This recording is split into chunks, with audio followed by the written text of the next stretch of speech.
Good evening, my talented students. A quick revision of yesterday's lecture.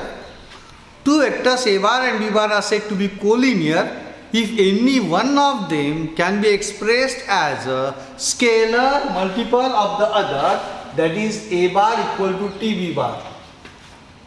हो गया? The vectors are collinear. इसको ऐसा भी लिख सकते हैं x a bar plus y b bar equal to 0 bar. ये दोनों कौन हो गए? कोलिनियर वेक्टर्स हो गए. क्यों हो गए? इसको भी मैं ऐसे लिख सकता हूं. कैसे लिख सकता हूं? X A bar is equal to minus Y B bar, A bar equal to minus of Y bar X into B bar, that is A bar equal to T B bar, one and the same thing. So ऐसा situation आ गई, A bar equal to T B bar और X A bar plus Y B bar equal to 0 bar, then the vectors are said to be collinear. Then the vectors are said to be collinear. ये अपन ने कल देखा था. उसके बाद देखेंगे अपन कोप्लेनर वेक्टर्स किसको कहते हैं. Three vectors a bar, b bar and c bar are said to be coplanar if any one of them can be expressed as a linear combination of the other two. Say c bar equal to t1 a bar plus t2 b bar. ये scalar multiple नहीं है, ये दो है ना, बीच में plus है ना, प्लस है तो क्या बोलते हैं? Linear combination. c bar equal to t1 a bar plus t2 b bar, इसको बोलते हैं लीनियर कॉम्बिनेशन. यानी वेक्टर्स कैसे है? कोप्लेनर. इसको मैं ऐसा भी लिख सकता हूं, X A bar plus Y B bar plus Z C bar equal to 0 bar. ये भी लीनियर कॉम्बिनेशन है बिकॉज जेड सी बार को उधर लेके जा सकता हूं, माइनस सी से डिवाइड कर सकता हूं, तो C bar is a linear combination of A bar and B bar. ये भी वेक्टर्स कैसे हो गए? कोप्लेनर हो गए. तो क्या सीखे? Two vectors are said to be collinear if any one of them is expressed as a scalar multiple of the other. Three vectors a bar, b bar and c bar are said to be coplanar if any one of them is expressed as a linear combination of the other two. Scalar multiple collinear, linear combination coplanar. ये concept clear हो गए तो अपने को theorem 3 easily समझ जाएगा फिर. हाँ, linear combination of vectors. If a1 bar, a2 bar, a3 bar up to an bar are n vectors and m1, m2, m3 up to mn are n scalars, then the vector, one vector m1 a1 bar plus m2 a2 bar plus m3 a3 bar plus mn an bar is called a linear combination of vectors a1 bar, a2 bar, a3 bar up to an bar. ये हो गया linear combination. If at least one of mi यानी I varies from 1 to n is not zero, यानी scalars में से कम एक भी zero नहीं है, then the linear combination is called non-zero linear combination. क्या बोलते हैं इसको? non-zero linear combination. For example, let a bar and b bar be vectors and m and n are scalars, then the vector c bar equal to m a bar plus n b bar is called a linear combination of vectors a bar and b bar. That means a bar, b bar, c bar becomes coplanar vectors. कल theorem 2 से अपन ने सीखा था. Now we'll go to theorem 3. Three vectors a bar, b bar and c bar are coplanar if and only if there exists a non-zero linear combination x a bar plus y b bar plus z c bar equal to 0 bar with x comma y comma z should not be equal to 0 comma 0 comma 0. ये तो naturally सम तो 0 आने वाली है. अगर x a bar plus y b bar plus z c बार 0 बार आ गया और x y z 0 नहीं है, इसका मतलब तीनों वेक्टर्स कैसे है? कोप्लेनर है. इफ एंड ओनली इफ है. तो अपन पहले देखेंगे only if part. Only if part में क्या करना? ए बार, बी बार, सी बार कोप्लेनर लेना और ये प्रूव करना. करेक्ट है. फिर दूसरे पार्ट में क्या करना? ये लेने का और ये प्रूव करने का. थ्योरम वैसे देखा जाए तो बहुत सिंपल है, पढ़ाई करने का तरीका थोड़ा चेंज करो. हाँ, वेक्टर्स कैसे? ए बार, बी बार, सी बार कैसे? Coplanar. That means I can express any vector as a linear combination of two vectors a bar in the. Why? Because they are given to be coplanar. Then I write xa bar plus yb bar minus c bar equal to 0 bar. अगर मैंने -1 को z पकड़ा तो हो गया plus Z C bar, z is equal to कितना हो गया -1. इतना आसान है, पर इसमें दो केस आती है. पहले शुरुआत किया अपन ने, assume that the three vectors a bar b bar and c bar are coplanar, और उसको ये प्रूव करना है. अब कोप्लेनर है तीन वेक्टर, तो उसमें दो केस आती है. तीन में से कोई भी दो वेक्टर्स कोलिनियर भी तो हो सकते हैं, एक केस. और एक केस कोई भी कोलिनियर नहीं है. तीन वेक्टर्स है ना एक प्लेन में, तो हो सकता है कि एक ए बार हो, एक सी बार हो और बी बार इसी के ऊपर हो. खतरा है.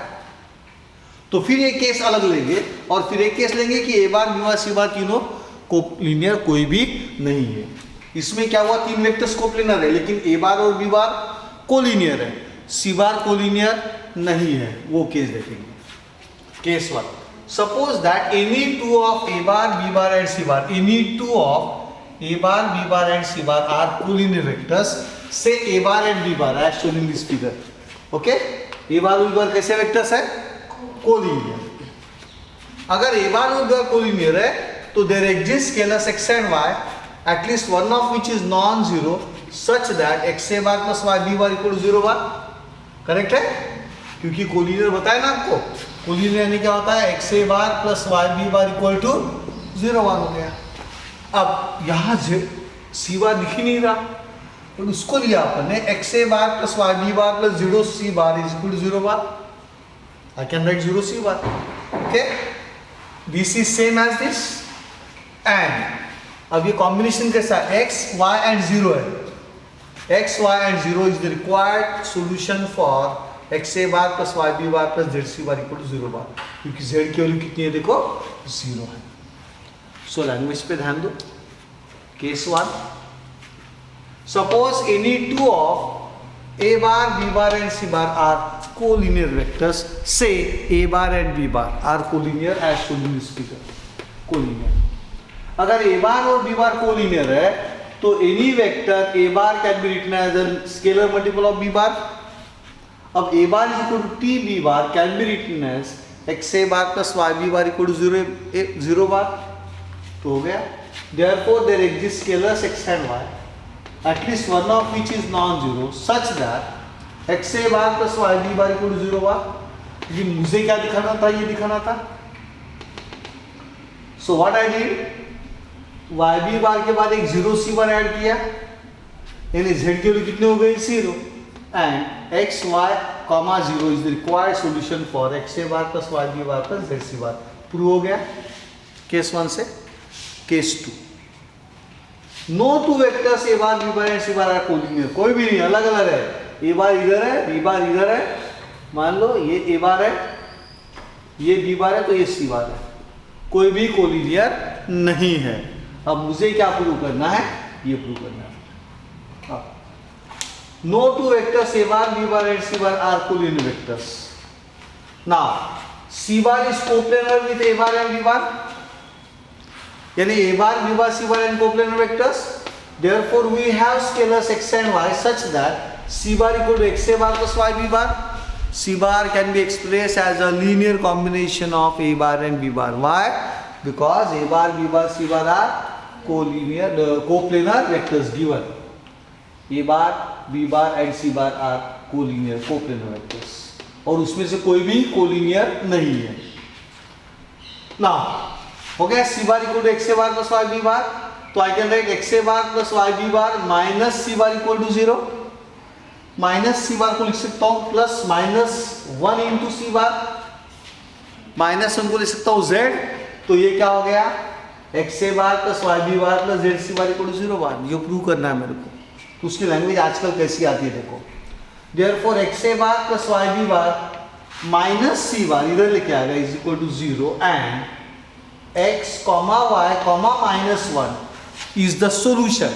X comma Y comma -1, Z की वैल्यू कितनी है -1, is the required solution for X A bar plus Y B bar plus Z C bar equal to 0 bar. Okay, this is a perfect way of saying.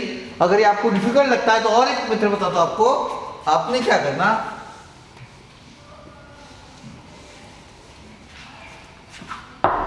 क्या दिया उन्होंने, a bar B bar and C bar are coplanar vectors, therefore any one of them can be expressed as a linear combination of the other two.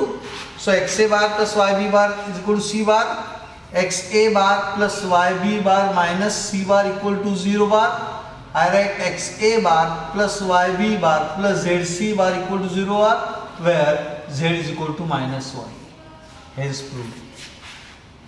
ये language भी ठीक है, लेकिन आजकल किताब की लैंग्वेज है तो वहां लिखना where x, y, minus 1 is a solution for the linear equation for the linear combination xa bar plus yb bar plus zc bar equal to 0 bar. ये लैंग्वेज अपने को ध्यान रखना है अभी। सो this is only if part. अब जाएंगे if part. If part में क्या करते हैं, ये वाला पार्ट लेते हैं और a bar B bar C bar are coplanar prove करते हैं। अब इसमें उन्होंने क्या दिया है, x A bar plus Y B bar plus Z C bar equal to 0 bar with x y z not equal to 0,0 दिया है। अब प्रूव क्या करना है, a bar B bar and C bar are coplanar vectors. तो बहुत simple है, इसको देखो इधर देखेंगे भी नहीं अपन, ये दिया है और ये प्रूव करना है। तो अभी क्या लिखूंगा, इसको लिखूंगा Z C bar equal to minus X A bar minus Y B bar, fully agreed, with Z not equal to 0। अगर जेड 0 नहीं है, I can divide by z, तो c bar equal to minus x upon z into a bar plus minus y upon z into b bar. So c bar can be written as t1 a bar plus t2 b bar. What does c bar equal to t1 a bar plus t2 b bar tell you? It is a linear, c bar is a linear combination of a bar and b bar. C bar is a linear combination of a bar and b bar, and therefore a bar, b bar and c bar are coplanar vectors. Prove भी हो गया if part. Okay, अब किताब में कैसा prove किया वो भी देख लेंगे। Conversely suppose xa bar plus yb bar plus zc bar equal to 0 bar. कभी याद रखो, if you add 3 vectors you should always get a 0 vector, not a scalar 0. तो आपको लिखना है 0 bar, because ये 3 वेक्टर्स जब ऐड करोगे और 0 आया तो it has to be a 0 vector. Now where one of x comma y comma z is a non-zero, say z not equal to 0. That is what I said, z not equal to 0. Therefore c bar equal to, उन्होंने वही किया, z c bar यही रखा, minus X ए bar minus Y B bar लिखे गए, और z 0 नहीं है इसलिए divide both side by z लिया, तो c bar equal to minus x upon z a bar minus y upon z into b bar. Therefore c bar is a linear combination of a bar and b bar, and therefore c bar is coplanar with a bar and b bar, that is a bar, b bar and c bar are coplanar vectors. 4 mark का theorem prove मना से। सिर्फ इसमें इतना याद रखो, a bar, b bar, c bar are coplanar vectors लिया अगर आपने, तो उसमें 2 केस लो। पहले केस में let any 2 of them be collinear, और नेक्स्ट केस में none of them is collinear. बस ये 2 केस याद रखना, केस 1 और केस 2, बाद में कोई टेंशन की बात नहीं। Okay, now will go to corollary 1. इफ द vectors a bar, b bar and c bar are not coplanar, coplanar नहीं है, and xa bar plus yb bar plus zc bar equal to 0 bar, then coplanar नहीं है लेकिन ये combination 0 आ रहा, ये तो एक ही केस हो सकती है, ये सारे 0 होना चाहिए, x और y और z, नहीं तो 0 आ ही नहीं सकता। बाय थ्योरम 3, इफ द vectors a bar, b bar and c bar are not coplanar and xa bar plus yb bar plus zc bar equal to 0 bar, then x is equal to 0, y is equal to 0 and z is equal to 0, because if x comma y comma z not equal to 0 0 0, then a bar and b bar and c bar become coplanar, but they are given to be not coplanar vectors. This is corollary 1. अगर coplanar है तो ये 0 बिल्कुल आ सकता है with the x y z not equal to 0. लेकिन coplanar नहीं है, लेकिन उनकी सम जीरो, लीनियर कॉम्बिनेशन 0 बार आ रहा, देन एक ही केस में हो सकता है x भी 0 है, y भी 0 है, z भी 0 है, तभी आंसर 0 बार आया, नहीं तो 0 बार नहीं आता था। Okay, right. Corollary 2, the vectors a bar b bar and इस linear combination x a bar plus y b bar are also coplanar. ऐसा नहीं कि a बार यहाँ पे है, b बार यहाँ पे है और x a bar plus y b बार ऐसा 3D में उधर निकल के जा रहा, हो ही नहीं सकता, वो भी इसी प्लेन में रहेगा। So the vectors a bar b bar and x a bar plus y b bar are coplanar for all values of x and y। अब शुरू हो जाएगा vector in 3D and 2D and 3D। तो पहले देखेंगे vector in 2D, 2 dimension.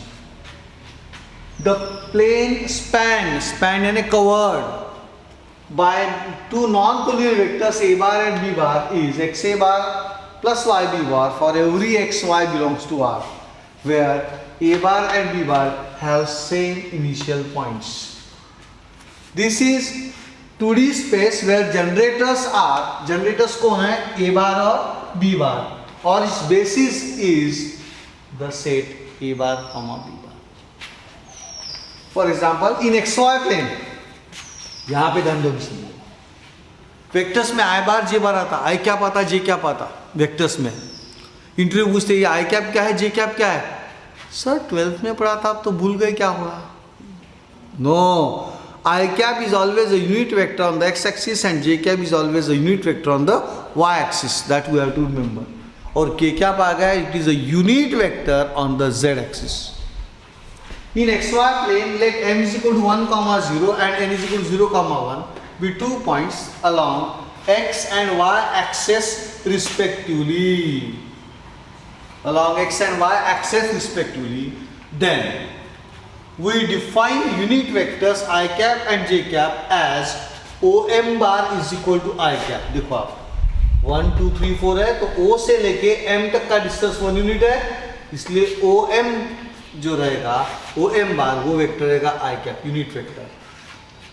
Y axis पे देखो 1, 2, 3, 4 है, तो n यहाँ 0, 1 है, n कहाँ दिया 0, 1, तो ON bar is a unit vector along the Y axis, correct है। So it is a unit vector along the Y axis and therefore it is called as j cap. So OM cap, OM bar यानी ये vector OM bar, ये कौन रहेगा, only i cap. I repeat, OM bar कौन रहेगा, i cap, and ON bar कौन रहेगा, j cap. That's ON bar j cap. अब गिवन एनी अदर वेक्टर से OP bar where P is equal to 3, 4, अगर P के coordinates 3, 4 है, तो आप 3 x एक्सिस पे, y एक्सिस पे 4, ये पॉइंट P आएगा। तो वेक्टर OP बार जो रहेगा, वेक्टर OP बार भी 3 into I cap plus 4 into j cap। Point के कोऑर्डिनेट्स क्या है P के 3, 4, तो वेक्टर OP बार क्या आएगा 3 I cap plus 4 j cap, where what is I cap, OM bar यानी unit vector along x axis। what is j cap, ON bar which is a unit vector along y axis, correct। so OP bar is equal to 3 I cap plus 4 j cap। Now we'll see coordinates of a point in space। space बोला तो 3D concept आता है। Let Px, y, z be a point in space। Draw perpendiculars PL, PM, PN through P to xy plane, yz plane and zx plane respectively, where points L, M and are the feet of the perpendiculars in xy, yz and zx planes respectively। I will explain this language। क्या करो आप, 2 पैराग्राम्स draw करो, उनको आपस में जोड़ दो। इसको इमेजिन करो तो आपको ये 3D कंसेप्ट दिखता है, यानी ALPN प्लेन ऐसा बाहर दिखना चाहिए और OBMC ये प्लेन जो है वो अंदर दिखना चाहिए। बस देखने का नजरिया चेंज करो, दिख जाता है वो, हाँ ये बाहर दिख रहा है मेरे को, बाहर का, और ये अंदर का प्लेन है, अंदर में है, अंदर में प्लेन है, दिख रहा है। ओके, नाउ इसके बाद ये लाइन एक्सटेंड करो, call it x axis, origin से ये लाइन एक्सटेंड करो, कॉल इट वाई एक्सिस, ये लाइन एक्सटेंड करो, कॉल इट जेड एक्सिस। अब देखो वो जो पॉइंट है वो व्हाइट बोर्ड के अंदर है समझो, तो ये जो प्लेन है ALPN ये यहाँ पे है समझो, ऐसा इमेजिन करो अभी, और OBMC प्लेन जो है वो व्हाइट बोर्ड पे है, तो ये जो प्लेन आएगा ये ऐसा बाहर निकलेगा, इस तरह से प्लेन लगेगा। कौन सा प्लेन है ये? ALPN प्लेन है। इमेजिन किया, यानी ओरिजिन कहाँ? अंदर में है। अब ये प्लेन पे पॉइंट P यहाँ पे है, तो O to P ज्वाइन करोगे तो आपको ऐसा आना पड़ेगा, पॉइंट P यहाँ पे है तो ये O से लेकर ऐसा 3D में यहाँ पे आएगा वो। It's a 3D concept, not a 2D concept. तो imagination is very important now. तो O से P ऐसा बाहर आ जाता है। अब ये पॉइंट P से परपेंडिकुलर ड्रॉ किया XY प्लेन पे, उसको नाम दिया L, YZ प्लेन नाम दिया M, ZX प्लेन उसको नाम दिया N। अब take a point A on the, ये हो गया क्लियर, यहां तक हो गया? Okay. The point of intersection of all planes is O0, 0, 0, that is origin. Now this point A lies on the x-axis. If a point lies on the x-axis, तो 2D में बोलते थे its y coordinate is 0. 3D में बोलना if a point lies on the x-axis, then its other two coordinates are 0, यानी y and z coordinates are 0. Therefore A is x, 0, 0. Point B lies on the y-axis, therefore its x and z coordinates are 0. तो B is 0, y is 0. Point C lies on the z-axis, therefore z coordinate रहेगा, बाकी दो coordinates 0 हो जाएंगे, 0, 0, 0. वही उन्होंने कहा कि if a point lies on the x-axis, then its y and z coordinates are 0, therefore A is equal to x, 0, 0, and so on। का मतलब हो गया B will be 0, y, 0 and C will be 0, 0, z। उसके बाद हो गए points on the coordinate axis, clear हो गया हर एक को। पॉइंट ए कौन से एक्सिस पे है? एक्स एक्सिस पे, तो उसके वाई और जेड कोऑर्डिनेट्स क्या होंगे? 0। इसीलिए पॉइंट ए के कोऑर्डिनेट्स क्या आएंगे? Because of this P x, 0, 0। मान लो p के कोऑर्डिनेट्स 2, 3, 4 है, तो a के कोऑर्डिनेट्स क्या आएंगे? 2, 0, 0, बिल्कुल सही है। b के कोऑर्डिनेट्स क्या आएंगे? 0, 3, वेरी गुड। और c के कोऑर्डिनेट्स क्या आएंगे? 0, 0, 4। p x y 0, 2, 3, 4 हो गया। तो सो कॉन्सेप्ट अभी क्लियर हो गया। नाउ